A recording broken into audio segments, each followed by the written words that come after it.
Quando amanheceu, os sacerdotes principais e os líderes religiosos do povo judeu reuniram-se outra vez para discutir a maneira de convencer o governo romano a sentenciar Jesus à morte. Então, eles mandaram Jesus amarrado a Pilatos, o governador romano. Quando Judas, o traidor, viu que Jesus tinha sido condenado à morte, ficou com muito remorso pelo que tinha feito e trouxe de volta o dinheiro aos sacerdotes principais e aos outros líderes religiosos. Eu pequei, declarou ele, pois traí um homem inocente. O problema é seu, responderam eles. Então, ele tirou o dinheiro do chão. Então ele atirou o dinheiro no chão do templo, saiu e foi enforcar-se. Os sacerdotes principais ajuntaram as moedas. Não podemos pôr o dinheiro na coleta, disseram eles, porque é contra as nossas leis aceitar dinheiro pago por assassinato. Eles discutiram a questão e finalmente decidiram comprar certo campo, onde o barro era usado pelos oleiros, e transformá-lo num cemitério para os estrangeiros que morressem em Jerusalém. Por isso o cemitério se chama o Campo de Sangue até o dia de hoje. Isso cumpriu a profecia de Jeremias que diz: tomaram as 30 peças de prata, preço pelo qual ele foi avaliado pelo povo de Israel, e compraram um campo dos oleiros como o Senhor me orientou. Agora Jesus estava de pé diante de Pilatos, o governador romano. Você é o rei dos judeus? Perguntou-lhe o governador. Jesus respondeu: o Senhor que está dizendo. Mas quando os sacerdotes principais e outros líderes religiosos dos judeus fizeram numerosas acusações contra ele, Jesus ficou calado. Você não ouve o que eles estão fazendo contra você? Perguntou Pilatos. Mas Jesus não disse nada, para a surpresa do governador. Ora, o governador tinha o costume de todo ano, durante a celebração da Páscoa, soltar um prisioneiro judeu escolhido pela multidão. Nesse ano estava preso um criminoso muito conhecido, chamado Barrabás. E quando o povo se reuniu diante da casa de Pilatos, naquela manhã, ele perguntou a eles: quem vocês querem que eu solte, Barrabás ou Jesus chamado Cristo? Pois ele sabia muito bem que os líderes dos judeus tinham prendido Jesus por inveja. Nesse momento, enquanto Pilatos estava presidindo o tribunal, a esposa dele mandou esse recado: deixe esse bom homem em paz, porque na noite passada eu tive um pesadelo com ele. Enquanto isso, os sacerdotes principais e os oficiais religiosos convenceram o povo a pedir a liberdade de Barrabás e a morte de Jesus. Então, quando o governador perguntou outra vez: qual destes dois eu devo soltar para vocês? A multidão respondeu gritando: Barrabás. E que farei de Jesus chamado Cristo? Perguntou Pilatos. Eles gritaram: crucifica-o. Por quê? Perguntou Pilatos. Que crime ele cometeu? Porém, eles continuaram gritando: crucifique, crucifique. Quando Pilatos viu que não estava chegando a resultado algum e que começava a se formar uma confusão, mandou buscar uma bacia d'água e lavou as mãos diante da multidão, dizendo: eu estou inocente do sangue desse homem. A responsabilidade é de vocês. É um texto conhecido entre nós, né? Eu creio que quase todas as pessoas no mundo, ou a maior parte das pessoas do mundo, já ouviu esse texto, né?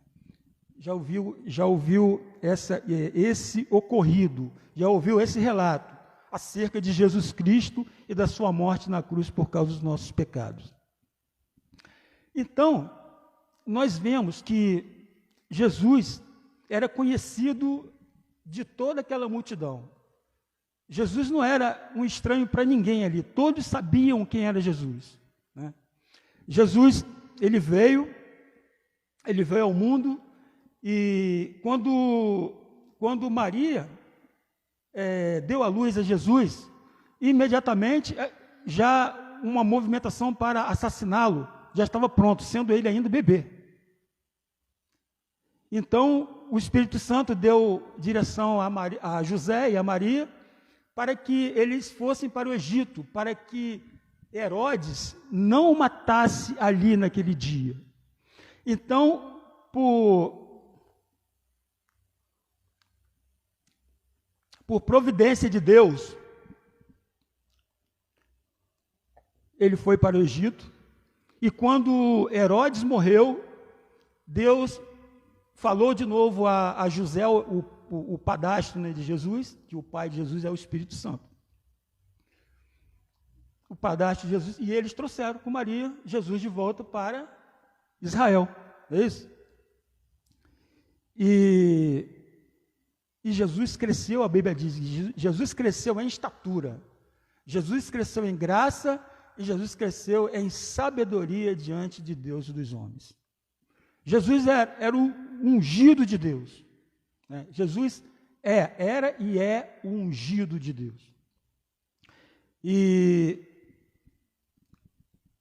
por ser cheio do Espírito Santo, e por ser o Filho de Deus, e por ter um propósito aqui nesse mundo, um propósito aqui na terra, a Bíblia diz que ele andou por Israel, aqui nesse mundo, por Israel, curando, tocando nas pessoas, ressuscitando as pessoas, abençoando, trazendo grandes benefícios às pessoas. A palavra de Deus diz: o povo que estava em trevas viu uma grande luz. E os que estavam na região da sombra da morte, a luz raiou. Ou seja, houve uma atuação direta de Jesus na vida das pessoas. Quase todas as pessoas, ou melhor, todas as pessoas, eu digo quase todas as pessoas, não foram todas que vieram, mas todas as pessoas que vieram a Jesus foram curadas, foram salvas. Então nós vemos aqui um episódio de falta de gratidão, né? O Salmo 103 fala muito no meu coração sobre ter gratidão, se lembrar de ter gratidão.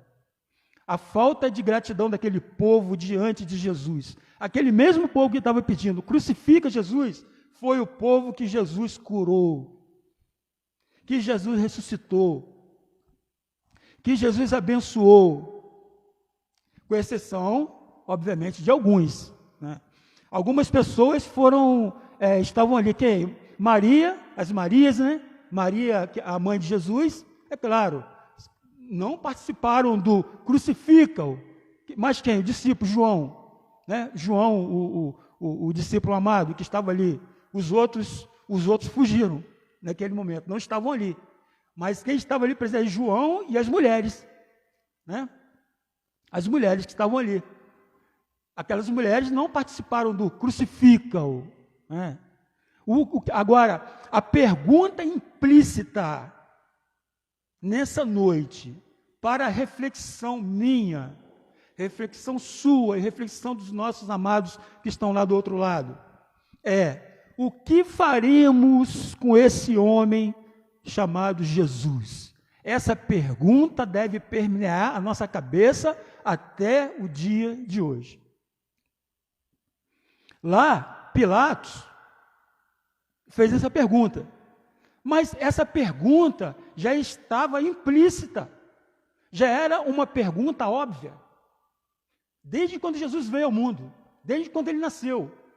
Por exemplo, Herodes, o que ele decidiu fazer com Jesus? matá-lo. Qual foi a escolha? O que faríamos com esse homem chamado Jesus? É a pergunta implícita. Tanto nos dias de Herodes, como nos dias dos religiosos fariseus, que crucificaram Jesus, e de Pilatos. A pergunta estava ali. O que faremos com esse homem chamado Jesus? Herodes queria matá-lo. Os discípulos queriam amá-lo. E nós? O que faremos com Jesus? 2000 anos, um pouco mais, de 2000 anos depois, o que faremos? É a pergunta que está implícita e que é tão necessária. É uma pergunta, uma indagação presente, atual. É uma pergunta atual. É uma pergunta moderna. Por quê? Porque Jesus está aqui. Jesus está vivo. Agora, o que você vai fazer com ele?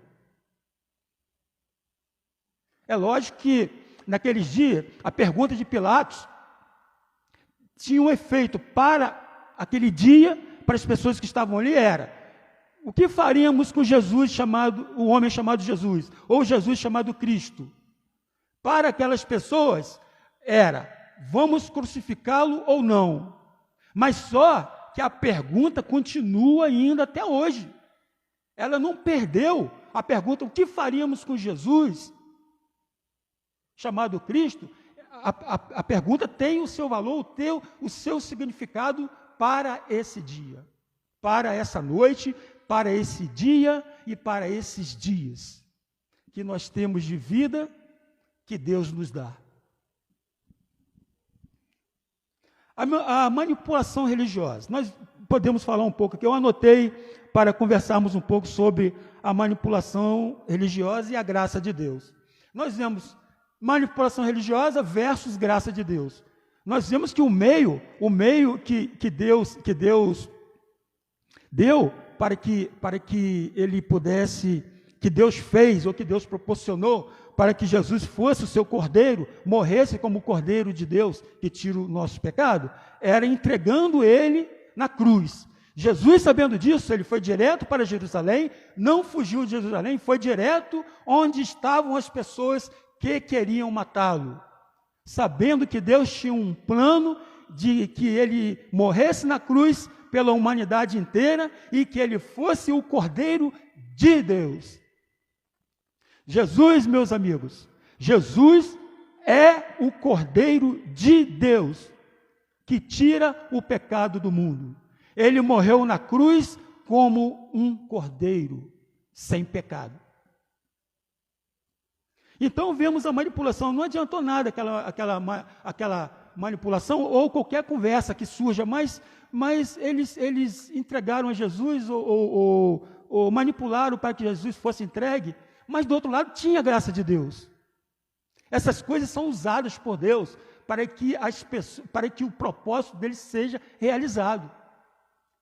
Mas quando nós olhamos todo o contexto da Bíblia, nós percebemos que Jesus tinha o plano de morrer na cruz, que Deus tinha um plano de que ele fosse morto na cruz, que ele se entregasse a Deus na cruz. Então Jesus, ele é o Cordeiro que se entregou na cruz, por causa dos nossos pecados. A despeito de Pilatos lavar as suas mãos, e a despeito também dos sacerdotes e a multidão ali de falarem: crucificam, a despeito disso tudo. Não é isso mesmo? E Jesus, de fato, ele morreu na cruz por causa dos nossos pecados, dos seus pecados. Havia um plano de Deus, porque Jesus era o Cordeiro para ser imolado naquele momento. Não era o momento dos sumos sacerdotes. Não era o momento do povo. Era o momento de Deus. Agora, vencida essa parte, de que o povo tomou a sua decisão há 2000 anos atrás. Eles já tomaram a decisão. O que eles falaram, com exceção dos discípulos de Jesus, o que eles falaram? Falaram, crucificam. Crucifica. O que fazer com esse homem chamado Jesus? Existe uma resposta para todas as pessoas de todos os tempos quanto a essa pergunta de Pôncio Pilatos, que é muito pertinente. A pergunta de Pôncio Pilatos é pertinente. Ninguém pode imaginar que seja o contrário, não. Por isso que o Espírito Santo colocou escrito na Bíblia, porque é uma pergunta muito pertinente. E as pessoas, as pessoas de todas as gerações, ou seja, de todos os tempos, ou seja, daquele ano que Jesus morreu, passaram-se mais outra geração, 100 anos, 200 anos, 300 anos, 400 anos, 500 anos, 1000 anos, 2000 anos, até chegar onde nós estamos. Todas as pessoas dessas gerações tiveram que tomar as suas atitudes, tomar as suas decisões acerca de Jesus Cristo de Nazaré. É aí que o Evangelho é pregado. Quando se prega o Evangelho, nós estamos expondo as pessoas a essa resposta, a essa questão. Falamos que Deus ama eles, que Deus os ama, que Jesus os ama, que Jesus morreu na cruz, que Jesus é o Cordeiro de Deus, que tira o meu pecado. Para quê? Para que elas fiquem expostas. Agora eu estou exposto. A pessoa que você for. Eu estou exposto a quê? Estou exposto a essa pergunta. O que eu vou fazer? E agora? O que você vai fazer? Porque a resposta que damos a essa pergunta tem a ver com crucificar Jesus ou não. Quando uma pessoa quando é apresentado o evangelho do reino a uma pessoa, o evangelho que Jesus os ama, morreu na cruz por causa dos pecados, e a pessoa diz, não, eu não quero. Isso significa o quê? Que não quer. E não quer significa o quê? As pessoas que estavam lá estavam querendo, então crucificam. Mas quando uma pessoa se rende a Jesus, a resposta é outra, que nós vamos ver daqui a pouquinho aqui. Então, existe uma resposta para todas as pessoas, de todos os tempos, quanto a essa pergunta de Pôncio Pilatos, que é muito pertinente. Naquele dia, né, houve uma decisão e uma resposta do povo. Ok. Deus aguarda uma resposta, uma decisão em relação a Jesus de Nazaré. Deus aguarda uma resposta quanto a Jesus de cada uma pessoa que vem a esse mundo. De cada pessoa que vem a esse mundo. Então, meu amigo, minha amiga, você que está ouvindo a palavra de Jesus, essa pergunta de Pôncio Pilatos alcança você também. É a pergunta que o que você vai fazer com Jesus de Nazaré, sabendo que ele morreu na cruz por causa dos seus pecados, dos nossos pecados, meus pecados, o pecado do mundo todo, inclusive você. O que você vai fazer? Talvez você não saiba, mas já vamos explicar essas coisas. Deus aguarda que cada um dê a sua resposta, a sua decisão. A nossa resposta tem a ver com crucificar Jesus ou não. Isso também já falei aqui. Tem a ver. Quando nós rejeitamos Jesus, tem a ver com crucificar Jesus. Isso é verdade. Isso é verdade. Tem a ver com crucificar Jesus. Não podemos tirar isso, perder isso de vista. Cada vez que alguém rejeita Jesus ou dá as costas para Jesus, está do lado dos que crucificam a Jesus. E cada vez que alguém aceita Jesus,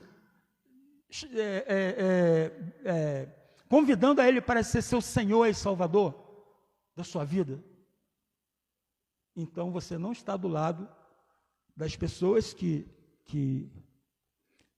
mandaram crucificar Jesus.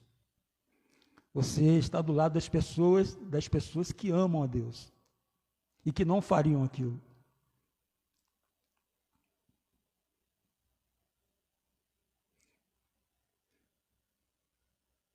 Atos 2, vamos ler Atos 2. A questão de crucificar Jesus ou não, ou a resposta para o que fazer com esse homem chamado Jesus.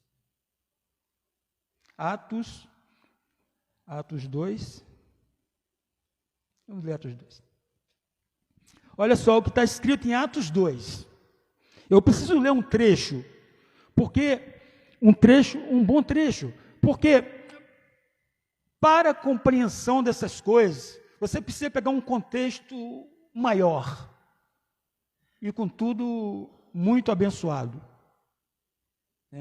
A leitura da palavra do Senhor é algo muitíssimo abençoado e muito bom para a nossa compreensão do contexto, de todo o contexto. Então, vamos ler Atos 2 por causa disso. Havia chegado os dias de Pentecostes, quando os crentes se reuniram, todos no mesmo lugar, naquele dia, de repente veio do céu um som semelhante a um rugido de um poderoso vendaval que encheu toda a casa onde estavam assentados. Então viu-se algo parecido com línguas de fogo que pousaram sobre a cabeça de cada um deles.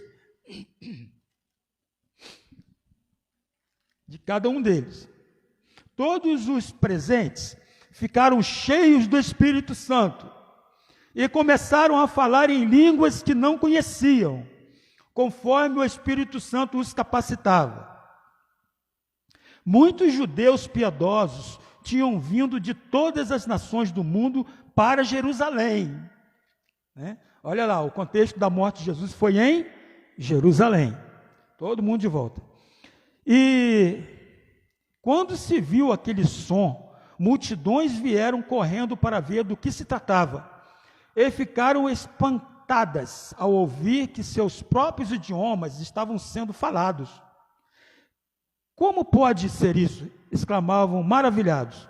Estes homens são da Galileia. Como estão ouvindo todos eles falando em línguas das terras onde nascemos? Aqui estão homens partos, medos, elamitas, habitantes da Mesopotâmia, da Judéia, da Capadócia, do Ponto e da província da Ásia, da Frígia, da Panfilha, do Egito, das regiões da Líbia, ao redor de Cirene, visitantes de Roma. Tanto judeus como convertidos ao judaísmo, cretenses e árabes. E todos nós ouvimos esses homens falando em nossas próprias línguas a respeito das maravilhas de Deus. E ali estavam eles, maravilhados e confusos. O que quer dizer isso? Perguntavam uns aos outros. Porém, outros da multidão zombavam deles. Eles estão bêbados, isso sim, diziam.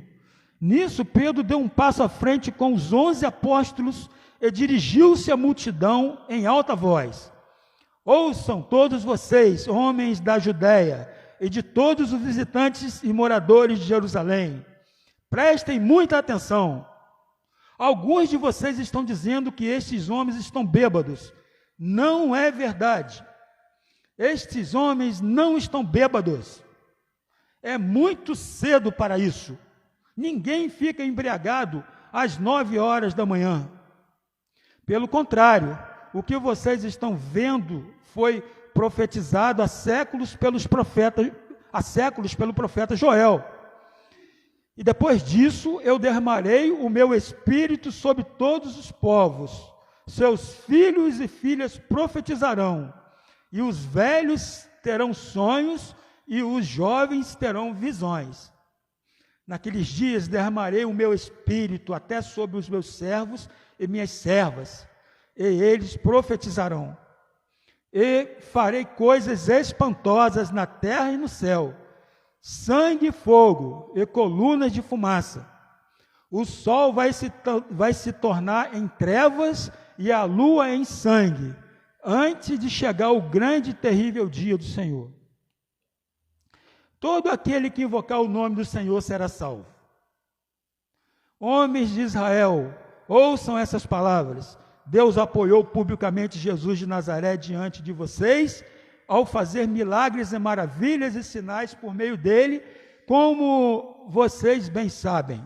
Porém, seguindo um plano já estabelecido por Deus, vocês, com a ajuda de homens maus, mataram Jesus pregando-o na cruz.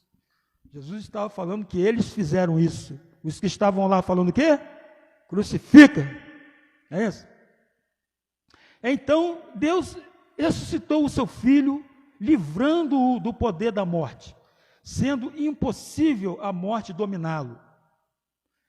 O rei Davi disse o seguinte a respeito de Jesus. Opa, obrigado. Obrigado. Tá bem.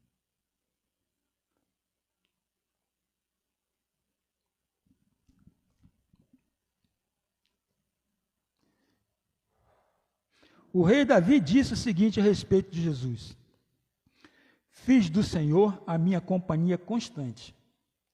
Enquanto ele estiver ao meu lado, não tropeçarei. Por isso, a minha alma se alegra e a minha língua exulta, e o meu corpo repousará tranquilo. O Senhor não deixará o meu corpo abandonado no sepulcro, nem permitirá que o seu santo sofra decomposição. O Senhor restituirá a minha vida e me dará maravilhosa alegria na sua presença. Queridos irmãos, meditem nisso. Davi não estava se referindo a si mesmo quando falou essas palavras que eu citei, pois ele morreu e foi sepultado, e o seu túmulo ainda está aqui entre nós. Porém, ele era profeta e sabia que Deus havia prometido com juramento infalível que um dos seus descendentes se sentaria no seu trono. Davi estava olhando para o futuro distante, e predizendo a ressurreição do Cristo, que não foi abandonado no sepulcro, e cujo corpo não entrou em decomposição. Davi estava falando de Jesus, e todos nós somos testemunhas de que Deus ressuscitou esse Jesus dentre os mortos. E agora Jesus está assentado no trono da mais alta honra no céu, à direita de Deus, e tal como prometeu, o Pai enviou o Espírito Santo e derramou o que vocês estão vendo e ouvindo hoje. Não, Davi não estava falando de si mesmo nessas palavras dele que eu citei, pois ele nunca subiu aos céus. Além disso, ele declarou: o Senhor falou ao meu Senhor, sente-se à minha direita, até que eu ponha os seus inimigos debaixo dos seus pés. Portanto, eu garanto a todos em Israel, olha só a autoridade, portanto, eu garanto a todos em Israel, que este Jesus que vocês crucificaram, Deus o fez Senhor e Cristo. Aleluia. Estas palavras, atenção agora para o versículo 37 e 38. Estas palavras de Pedro comoveram a todos profundamente. Eles estavam comovidos, irmãos. Eles estavam comovidos. Alô? Eles estavam comovidos lá no crucifica, o crucifica? Não. Eles foram comovidos por causa do Espírito Santo que veio e houve a pregação de Pedro. O Espírito Santo atuou assim. Portanto, eu garanto a todos em Israel que esse Jesus que vocês crucificaram, Deus o fez Senhor e Cristo. Estas palavras de Pedro comoveram a todos profundamente. Comoveram a todos profundamente. Uma atitude diferente. Disseram a Pedro e aos outros apóstolos: irmãos, que devemos fazer? Parou aí. Por quê? Olha a pergunta deles. Quando o Espírito Santo veio, encheu a todos com o seu poder. Estávamos cantando aqui sobre o Espírito Santo encher as pessoas com o poder dele, né? É uma coisa interessante isso. Olha o mistério aí. Tem um mistério aí. Então. Porque é isso que ele faz. E o que fez a diferença foi isso aí. Então, o que acontece aí? A pergunta de Pôncio Pilatos está implícita aí. Estava agarrado ali, ó, não sai não. O que fazer? O que fazer com esse homem chamado Jesus? Então, depois que o Espírito Santo veio, Pedro tomou a palavra junto dos outros apóstolos. Estava ali, o pessoal todo, já, novamente. E Pedro pregou essa palavra que eu acabei de falar agora, né? que acabou aqui, que está terminando no versículo 37 e 38. Né? Então, o povo agora estavam perguntando, olha só a pergunta: o que devemos fazer? A pergunta agora está na boca do povo, das pessoas. O que devemos fazer? Porque o temor de Deus caiu sobre eles, o Espírito Santo veio. E quando o Espírito Santo vem, ele traz o amor de Deus com ele e derrama sobre as pessoas, para ensinar as pessoas a se achegarem a Jesus e irem para o céu. Então, está aqui. Estas palavras de Pedro comoveram a todos profundamente e disseram a Pedro e aos apóstolos, e aos outros apóstolos que estavam juntos de Pedro: irmãos, que devemos fazer? É por isso que isso tem que ser pregado o Evangelho, porque as pessoas precisam receber esse temor também. A nossa comunidade, as pessoas da nossa comunidade precisam receber esse temor também. Quando você leva o Evangelho, explica o que aconteceu com a crucificação de Jesus, a graça de Deus em que Jesus tenha morrido na cruz e ressuscitado ele dentre os mortos, e fazer com que ele ressuscite dentre os mortos para salvar as pessoas. E as pessoas precisam ter o temor de Deus dentro de si através da pregação da palavra de Deus. De tomar conhecimento, terem conhecimento de causa. Anunciar, comunicar o Evangelho, comunicar o que aconteceu, para que eles se encham de temor de Deus em si mesmo, que o Espírito Santo venha sobre eles sejam cheios do Espírito Santo, cheios do temor. Agora, o que fazer? Essa pergunta deles, está implícita ali a consciência de pecado, a consciência da culpa. E agora, o que eu vou fazer? Eu vou para o inferno? Deus vai me matar? Porque eles sabiam o que eles fizeram. Cada pessoa sabe do seu pecado. Cada pessoa, lá naquele tempo e hoje, sabe do seu pecado. Cada pecado é algo cometido contra Jesus. Então, a pergunta deles,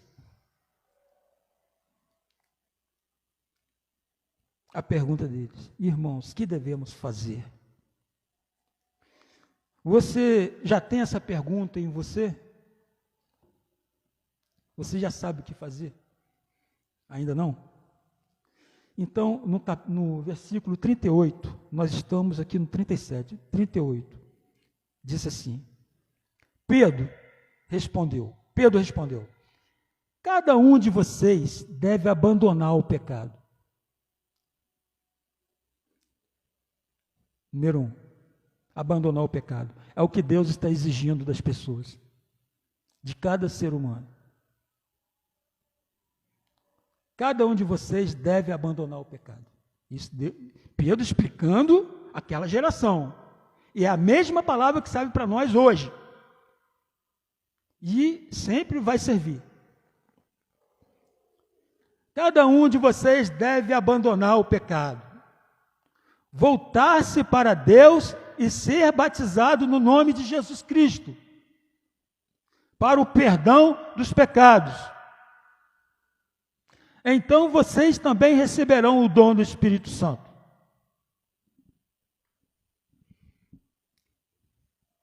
Meu querido,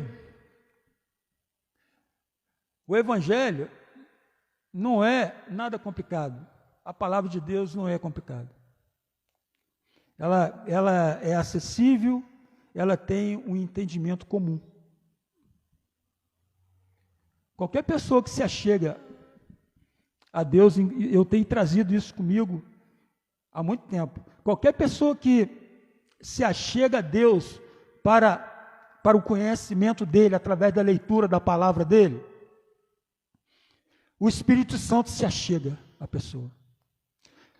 Tem um episódio na Bíblia que diz que um eunuco, ele estava com a Bíblia lendo em cima do seu carro, puxado com o animal, e ele estava lendo o profeta Isaías. E o Espírito Santo vai e pega Filipe, um evangelista que seguia Jesus, e leva para aquele lugar onde ele estava passando com seu carro, puxado creio, a cavalo. E ele ia lendo o profeta Isaías. Então o Espírito Santo falou com Filipe: Filipe, aborde esse eunuco e comece a ensinar ele as minhas palavras. Então Filipe foi e se aproximou e perguntou: entendes o que lês? Você está entendendo o que você está lendo? Ele respondeu: como que eu posso entender se ninguém me ensinar? Não é isso? Como que se ninguém ensinar? É uma questão simples, né? Ensinar a palavra de Deus, ensinar a Bíblia, ensinar a ver a Bíblia às pessoas. Por quê? Por que é simples? É simples porque o Espírito Santo está no negócio. É simples porque quem ensina é o Espírito Santo.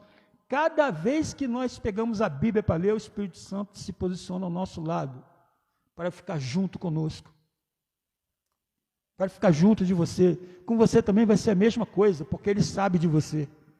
Deus sabe de você. Foi Ele que botou você nesse mundo. Deus te conhece e sabe da sua necessidade de salvação, sabe dos seus problemas. Deus sabe dos nossos problemas. Então, o eunuco conheceu Jesus, foi cheio do Espírito Santo e foi batizado. E Filipe seguiu para o outro lugar, onde seria útil para Deus. Então, meus amados, é assim, desse jeito. Isaías 53, 6.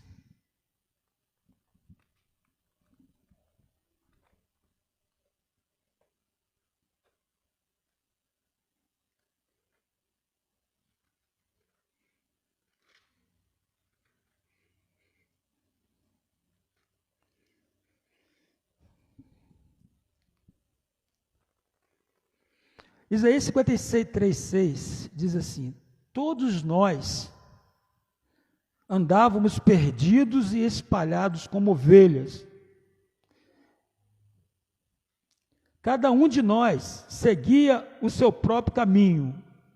Apesar disso, o Senhor fez cair sobre ele a maldade de cada um de nós. Todos nós andávamos perdidos e espalhados como ovelhas. É o que acontece quando as pessoas, os povos, são espalhados pelo mundo, né? E divididos em nações, reinos, não é assim? E o conhecimento de Deus vem depois que eles estão ali.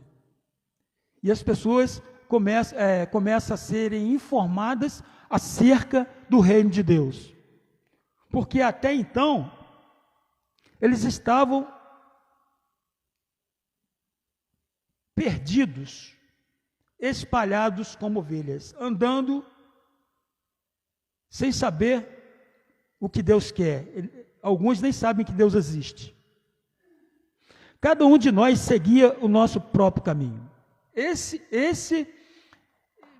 trecho, esse pedaço desse texto de Isaías 53, diz que cada um seguia o seu próprio caminho.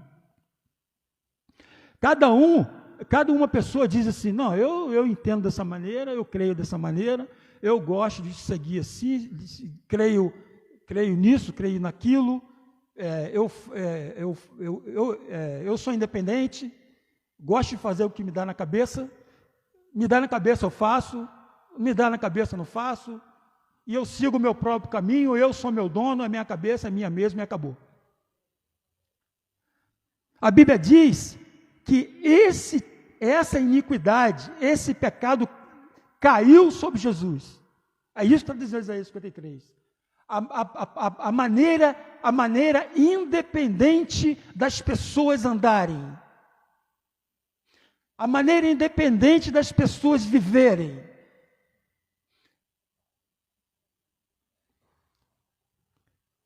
E a palavra de Deus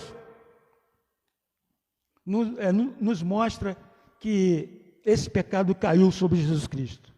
Quando Jesus estava na cruz, estava carregando esse nosso pecado, de andarmos e fazermos o que dá na cabeça. E termina-se, apesar disso, o Senhor fez cair sobre ele a maldade de cada um de nós. Fazer o que dá na nossa própria cabeça é maldade, é iniquidade. Eu separei algumas coisas aqui. Nós temos que abandonar o próprio caminho, o caminho próprio. Porque nós não fomos deixados nesse mundo abandonados para que nós fizéssemos o que bem entendêssemos.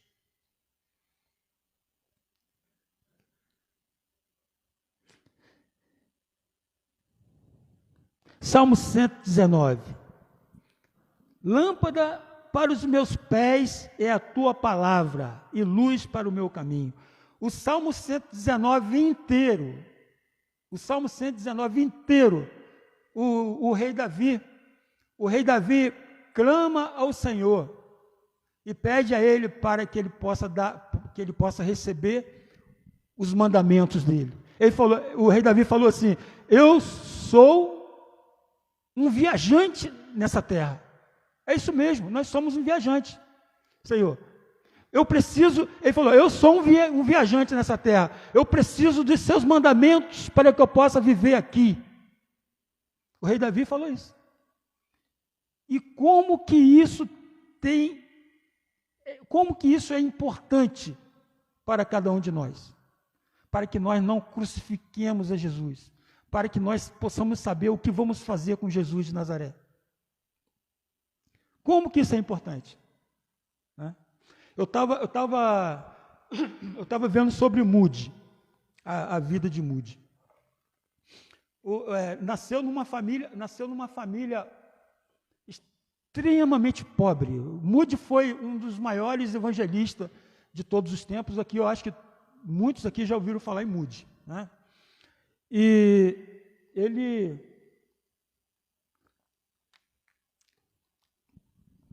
Ele nasceu no século XIX, creio que em 1837, e morreu em 1899, viveu 62 anos. 35, 37, por ali. Então, quando ele era o quarto filho de 7 que eram nascidos. E era uma extrema pobreza. Era muito difícil. O pai, alcoólatra. E, para piorar a situação, o pai dele, aos 41 anos, faleceu. Morreu. E a mãe estava grávida. Grávida de gêmeos. Então, de 7 filhos, passou para 9. E as pessoas aconselhavam, os parentes aconselhavam a ela: olha, você precisa dar os seus filhos para alguém criar, porque você não vai conseguir dar conta de tudo, é muito difícil, é muito penoso. Mas ela não abriu mão de nenhum filho, ela trabalhou intensamente para que pudesse criar os filhos todos, e criou todos eles. Então, com 17 anos, o tio de Moody chama ele para trabalhar na sapataria dele. E Moody vai para lá, com 17 anos, mas e a condição que era para trabalhar na sapataria é que ele deveria frequentar a escola bíblica dominical, senão ele não trabalharia lá. Então ele foi para lá e começou a trabalhar na sapataria. E tinha um propósito de prosperar nesse ramo, queria ser um empresário do ramo de sapatos, Moody.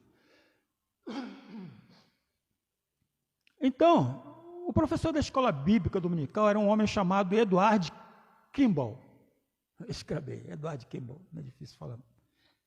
E era o professor da escola bíblica dominical. Edward Kimball, quando era criança, a mãe dele orava intensamente por ele, para que ele fosse um homem de Deus, um homem diferenciado, um homem de Deus, se fosse um homem fiel a Deus. Então, quando Kimball cresceu, se tornou professor da escola bíblica dominical. E isso na cidade de Chicago, né, Estados Unidos. Então, Kimball foi lá na loja onde Moody trabalhava, 17 anos, jovenzinho ainda. E Moody e Kimball chegou para Moody, meio que sem jeito, mas tocado por Deus para falar as coisas de Deus para ele.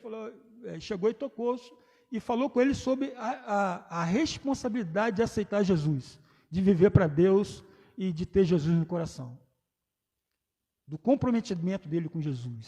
Falou acerca do comprometimento com Jesus, um professor de escola bíblica dominical, o Edward Kimball. E o relato de Kimball era que ele achou que foram palavras assim, meio simples, que achava que não ia assim, ter grandes coisas, mas foi porque ele se sentiu tocado por Deus e achou assim, que mais ou menos assim, não sabia o que ia dar. As palavras de Edward Kimball entrou no coração de Moody de tal jeito, aquelas palavras simples, entrou com poder. Por quê? Porque o Espírito Santo está no negócio, né? Entrou no coração de Moody. Durante a vida de Moody,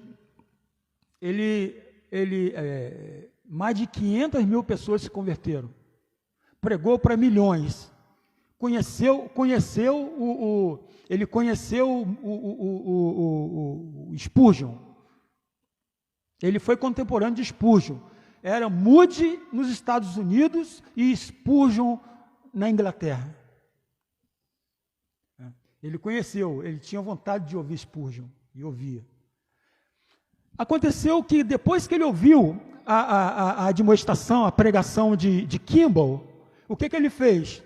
A palavra de Deus entrou nele de tal jeito, ele tomou uma decisão sobre o que fazer com Jesus, com um homem chamado Jesus, de tal jeito que, o que ele fez? Ele mudou a maneira dele de pensar, porque a maneira de Moody pensar era se tornar um empresário do ramo de sapatos. Agora, em vez de juntar dinheiro para que ele se tornasse um empresário do ramo de sapatos, ele começou a juntar dinheiro para alugar as salas comerciais da cidade, para que ele pudesse levar pessoas para dentro das salas comerciais, para que ele pudesse abrir a Bíblia e ensinar as pessoas sobre Jesus. Ele gastava o dinheiro dele assim. Ele ia, aqui os relatos que tem, é que Moody, ele ia para os guetos. Guetos, eu creio que sejam assim, comunidades pobres, carentes, né? Que tinham lá, tinha até pessoas assim, mal trajadas mesmo, assim, tipo mendigos, que não tinha. A pessoa passava, ficava até espantada, assim, vendo Moody com as pessoas assim, passando com um grupo de pessoas assim, mal trajadas, não muito bem cheirosas, tudo mais. Aí Moody levantava a cabeça com eles assim, para falar aqui nós temos pessoas que têm uma alma para ser ganha. Moody falava assim, nós vemos a mudança de mente da pessoa quando decide a favor de Jesus de Nazaré. E aquele gueto, com um monte de pessoas, começou a se tornar, nessa comunidade carente, chamada gueto, que ele começou aí, se transformou numa igreja. Levantou um templo ali e se tornou a igreja, parece Igreja da Rua Illinois, uma coisa assim. E as pessoas dali se convertiam a Jesus. Né? E os encontros dos ensinos de Moody era algo tão poderoso, mas tão poderoso, que até o presidente Lincoln ia nas reuniões. Aí juntava tudo, juntava o presidente Lincoln e um monte de gente do gueto lá, né, para ouvir a palavra de Deus. E Moody viajou o mundo todo pregando. Milhões de pessoas ouviram. E milhares se converteram com a pregação de Moody. É um negócio fantástico. No ano de 1871, 8 de outubro de 1871, estava Moody reunido com a sua igreja. Moody reunido com a sua igreja, abriu a Bíblia em Mateus 27.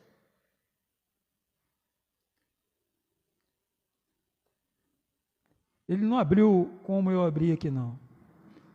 Ele abriu em Mateus 27. Onde que nós estamos? Estamos aonde? Nós estamos em Mateus 27.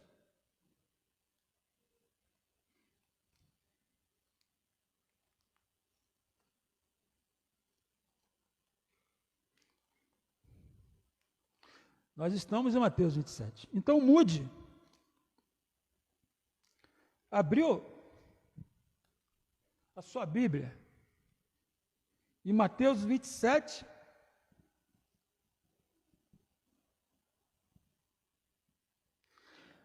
Mateus 27, 22. Moody leu: o que farei de Jesus chamado Cristo? Na tradução dele estava: o que farei com esse homem chamado... O que faremos...